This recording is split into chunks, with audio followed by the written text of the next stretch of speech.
This series was made possible thanks to the generosity of these patrons and from the likes and watch time of viewers like you. Thank you for your support. Read the disclaimers, and please use common sense.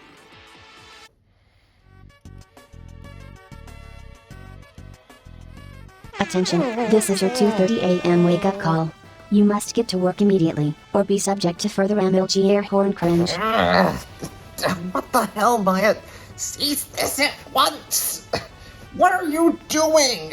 How to. Come on, Lieutenant Layabout. You've got a worst of list to make. Okay, two things. First of all, what the hell are you doing waking me up this early in the morning?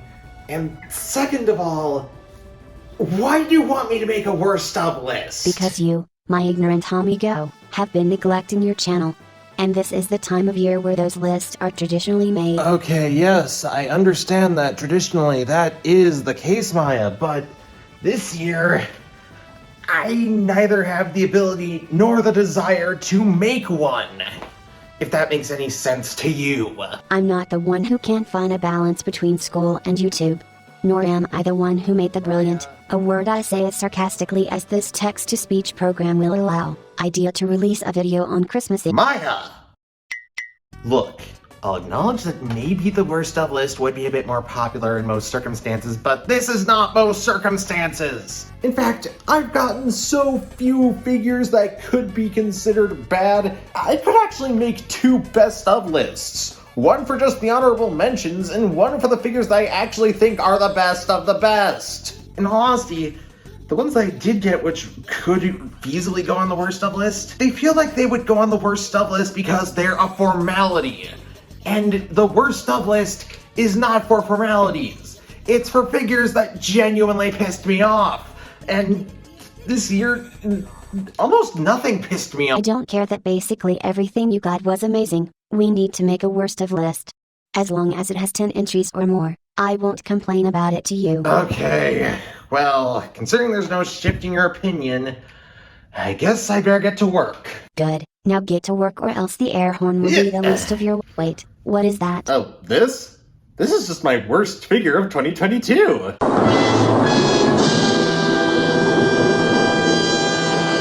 Oh my god, I need to stop him before Twitter cancels us over this. On second thought, 2 countdowns over the best figures doesn't sound like such a bad idea. Yeah, that's what I thought.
Boy, where to begin with 2022?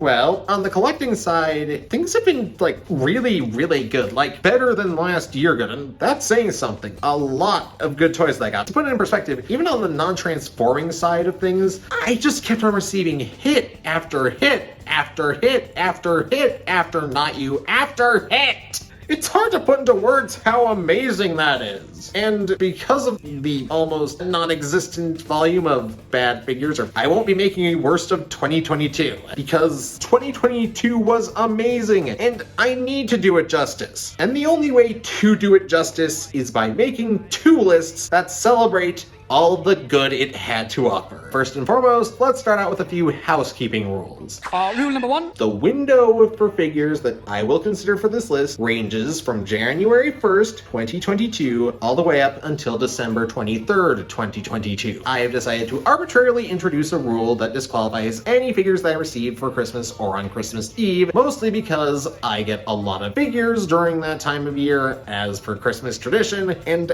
I really don't need them muddying up the rankings for this list any further. Rule number 2. Objectivity plays absolutely no role in the ranking on this list. I'm sorry if you expect me to be objective. Quite frankly, there is a bit of objectivity bias carried with the words best and worst. However, 2 things. This is my channel, and as petty as it sounds, you ain't the boss of me. And for 2, YouTube Clickbait 101 basically says that I can't use any words other than best and worst when making a list. So I'm sorry, but I just have to use those words. Rule number 3. If any of the figures that I want to consider for the best and worst of videos break, I cannot include them. This was most prominent last year, but it's also happened again this year with Core Classic Iguanus. I love that figure, but its arm broke off, so I can't include it, at least until I fix it or get a new one. But now that we have those 3 rules out of the way, I think we're ready to get this list started. Salutations, denizens of the internet. I'm Firebite27, and let us commence our analysis of the top 43 Transformers of 2022, or at least entries 43 to 24.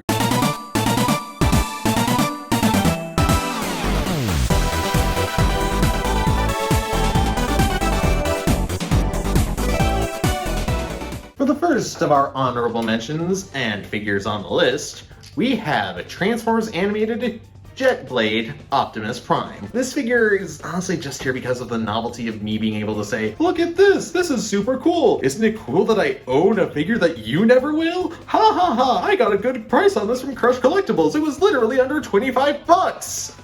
Okay, let's just get the hammer and do his hand then. 2 things. First of all, clear plastic decos suck because of longevity, and I'm pretty sure this thing is already starting to fall apart at the seams. But moreover, I'm not sure if it's like a mold degradation or what have you, but for some reason, this thing is loose in places that it really shouldn't be. I'm tempted to tighten it up, but at the same time, I don't want to break this thing. So while it is really cool and nice to look at, unfortunately, it's not much to play with. Though I will say what rescues it from not getting a place on the list at all is the metallic paint, because it's really pretty.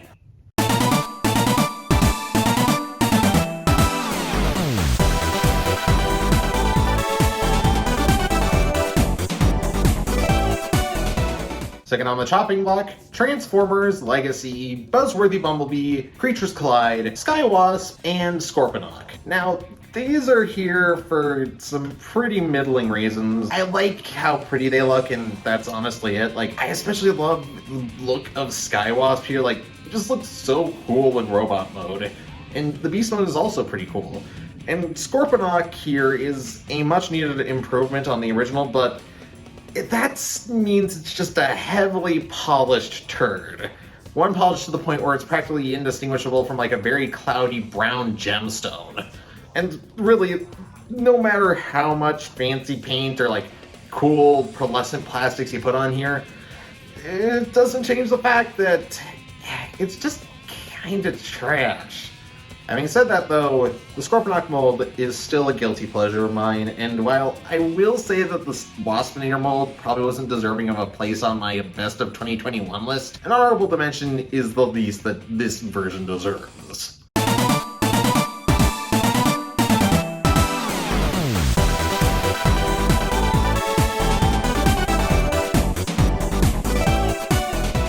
Next up, we have Cyberverse Deluxe Starscream. Now, as you know, the Deluxe Cyberverse line is probably my favorite part of the whole Cyberverse series, mostly because it's the one that makes me the most uncomplicatedly happy. Really good stuff all around, and Starscream in particular, at least on the surface, is a great example of why. A competent figure that does a lot right, and is also very creative.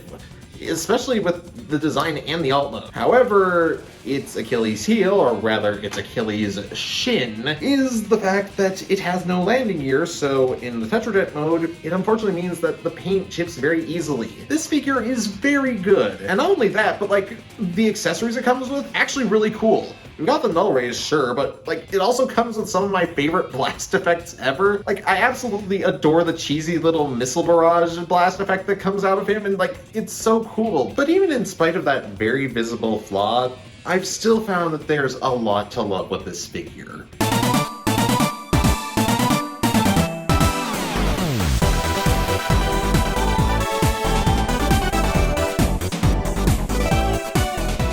For our third figure on the list, we have Transformers Studio Series Jolt. I can't say that I'm a fan of this toy because I'm a fan of the movie. I have not and have absolutely no intentions of ever watching Revenge of the Fallen, nor any of the other first 5 Michael Bay Transformers movies, but I will admit that I like this figure. It started to turn me around on Studio Series. Like, my opinion has always been that a lot of these figures are way too complex for their own good.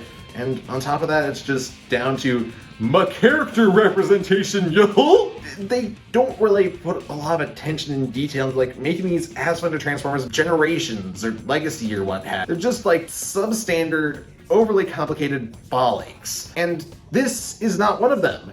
It's complicated, yes, but it doesn't hurt for me to transform it. Like, it doesn't bore me to tears, unlike a lot of other Studio Series Deluxes. For that alone, I gotta give them a shout out at least.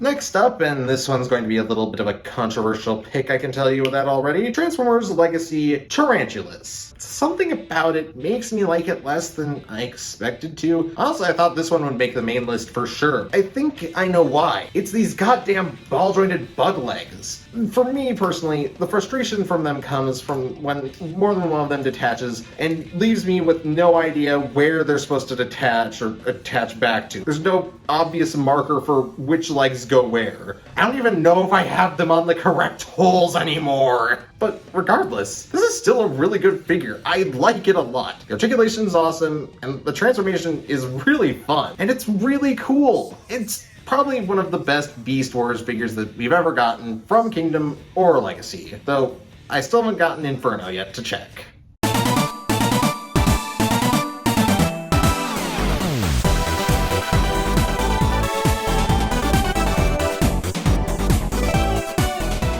Next, at number 38, we have Studio Series Sideways, and this figure is here for similar reasons to Jolt. I was expecting this to be super complicated, not very fun to transform, but it is both simple and very fun to transform. Not only does it have a lot of personality packed into the sculpt, but I also have a bit of history with the original Revenge of the Fallen toy. Well, I say the original, it was the Deluxe Dead End mold, and honestly, I had a really bad time with that.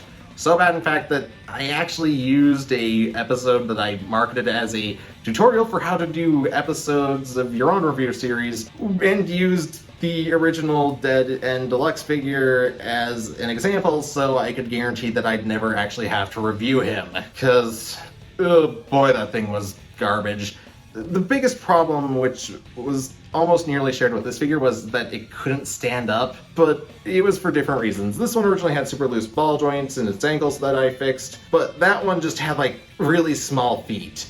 I'd call them chode toes. Ugh, they were not very good. So with this feels like a good upgrade and something that I actually want to play with, unlike the original.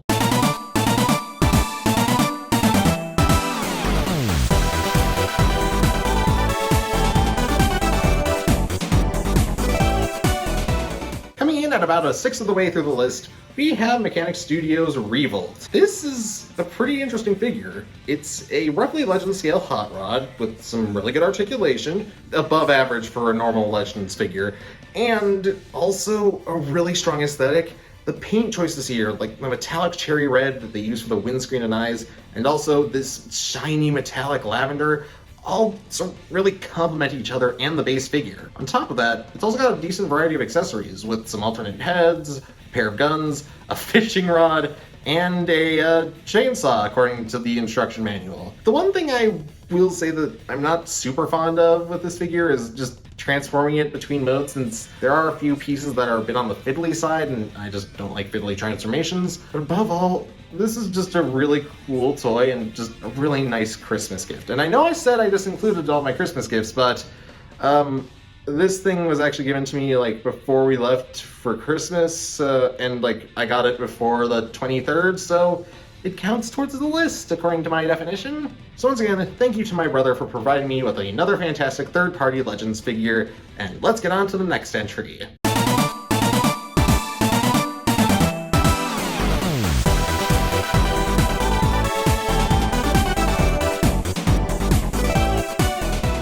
To paraphrase the words of the illustrious Dr. Heinz Doofenshmirtz, if I had a nickel for every time there was a red and black female Autobot with a Japanese aesthetic that got screwed out of a good toy, I'd have 2 nickels. Which isn't a lot, but it's weird that it happened twice, right? and much like the good doctor's colorful variety of tragic backstories, this didn't need to be a tale of tragedy.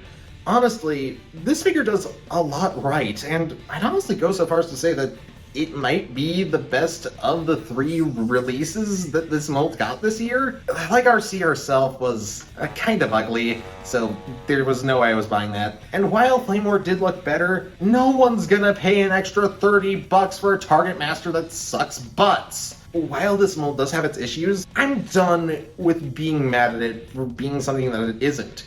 That is a good take on RC. I'm just going to enjoy it now for what it is, a halfway decent take on Road Rocket. And honestly, not being mad at this mold anymore is just really nice.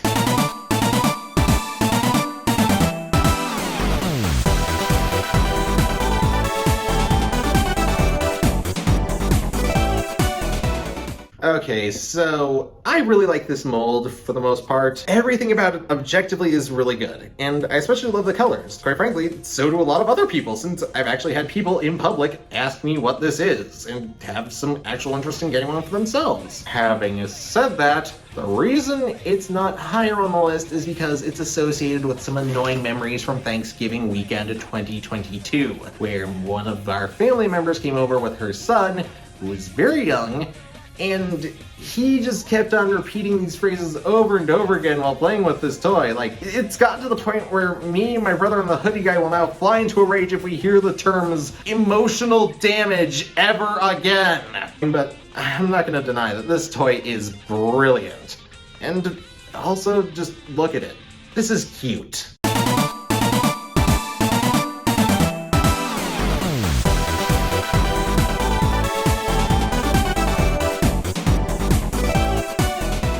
Okay, it's much the same story with this figure, 52 Toys Teardrops. I like this. It was kind of involved in that same Thanksgiving weekend, but whereas I have a more direct attachment to all the annoying memories with Blue Crab, this one I have honestly got fewer annoyances with. I mean, it is a little more boring transformation-wise, I'd say, but it's still got some interesting moves.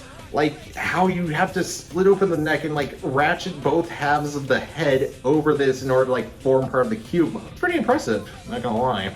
However, what I will say did kind of sway things over for me in terms of the ranking was the fact that this guy's name is a pun. I'm kind of a sucker for wordplay.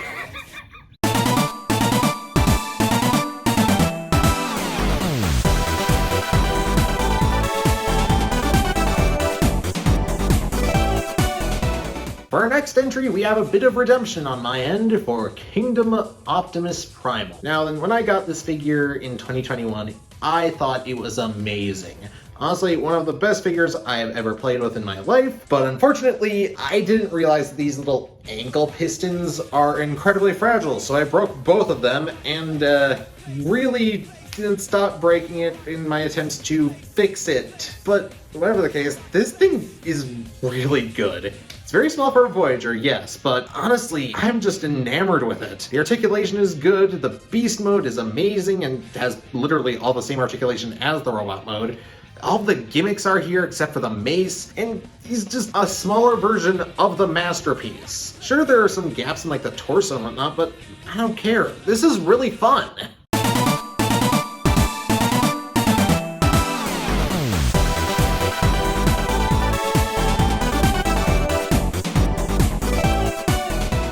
Racing up to the next position on the charts, we have Legacy Blaster. And if you told me that a boombox former would be one of the best figures I'd acquire in 2022, I wouldn't have believed you for an instant, because considering how badly the last boombox transformer we got turned out, yeah, I was not expecting great things from Blaster here.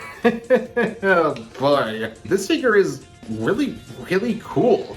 We've got this cool little sniper rifle, we've got the actually really cool boombox mode, we've even got like a little pack and accessory for his chest. Eject or rewind, whoever the hell this is. But even though this thing's kinda crap, it makes him feel like a more complete package than Soundwave ever did. Because the problem with the Siege Soundwave is that it never came with the cassettes. And the re-release certainly didn't, even though they probably would have had the budget for it after removing all those paint marks. I'm just glad that this thing feels as complete as it does for the price it's at.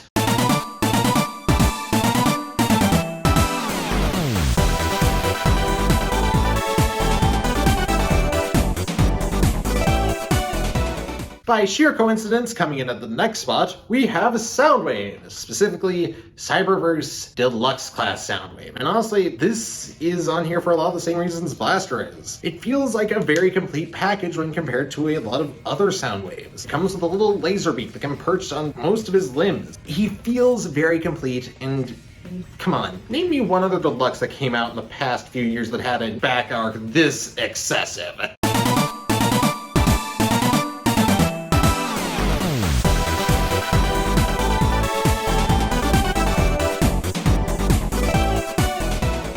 Okay, next up, we have Legacy Bulkhead. I was honestly expecting this to make the top 10, but I don't know. This year was strong, like I keep saying. I really dig how this guy looks. Like, he's just like a chunky green guy. If you don't think he works as a Prime Bulkhead, I get that, but for me, a fan of animated, this totally works for me personally, and it works as an animated Bulkhead. I mean, there are some issues with it, even as like that sort of interpretation, but there's something about this that feels heavy duty, durable, and overall just fun.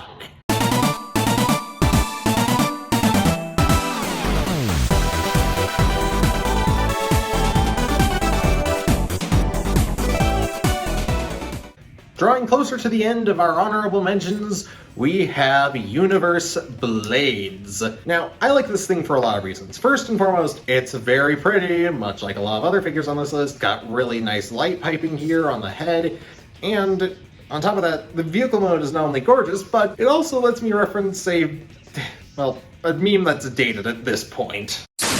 A man has fallen into the river in Lego City. Stop! Yeah, I think you get the picture, okay? We don't need to focus on it anymore. Plus, the gimmicks are also fun, and like, most of them don't even require a cyber key, so it's honestly a double win in my book.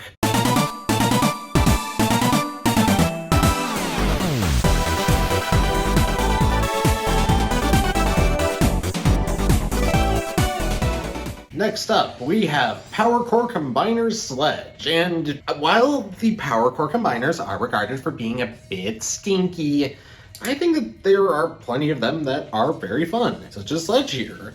Not only do I think his torso mode looks great, and also that his vehicle mode and robot mode are also independently awesome, but I also think that he comes with the best minicon. It's this little drill weapon that can also like flail out into a ninja star. I just think it looks really cool. So yeah, I think this is one of my favorites from the Power Core line. I wanna be whatever. This will be my testimony.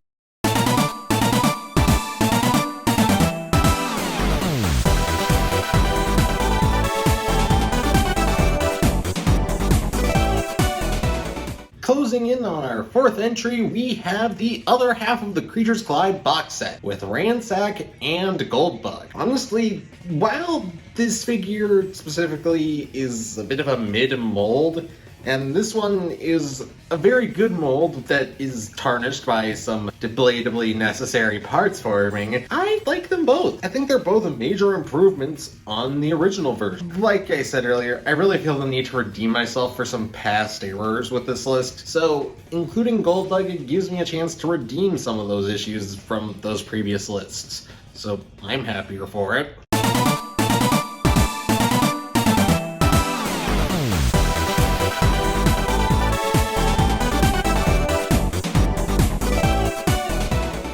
Now then, reaching the third place for the honorable mentions, we have Laser Optimus Prime from Transformers Legacy. This was honestly a pleasant surprise for me because, quite frankly, I wasn't that enthusiastic about the RD 2001 Scourge version of the original mold. Wasn't really expecting to be won over by this, but I think it's a lot of fun. Though, I will say that the one thing I do regret is buying it secondhand. I should have seen this coming from a mile away. When I looked inside and opened it up for the first time, the axe and the sword, nowhere to be seen. Just gone. It didn't come with it.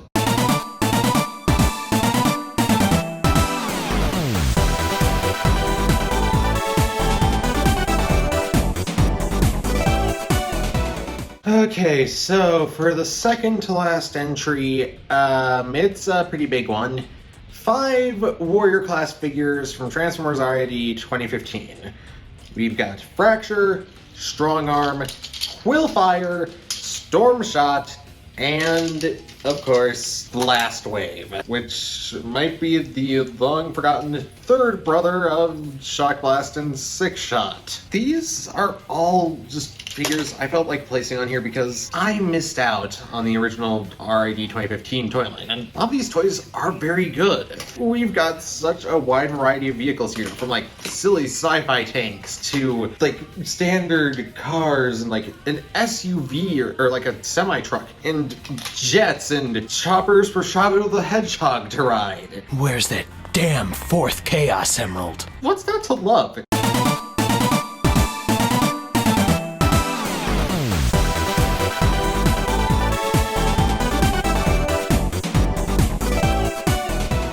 And finally, closing off the honorable mentions, we have Generation Select's Diaclone Universe Lift Ticket. Okay, so as you may know, when I was getting into my groove with collecting and Transformers reviews, specifically around 2020, before the apocalypse happened, one of the first figures I got was Hoist. And bless me, I loved him to death. But over the course of the year, I kind of grew to despise it just because I felt like I wasn't supposed to like it because of its issues. And that's not who I am anymore. I'm done with trying to pretend as though I'm someone who's a slave to others' desires. I am my own man, and I am redeeming myself for my mistake for not putting the mold on my best of list.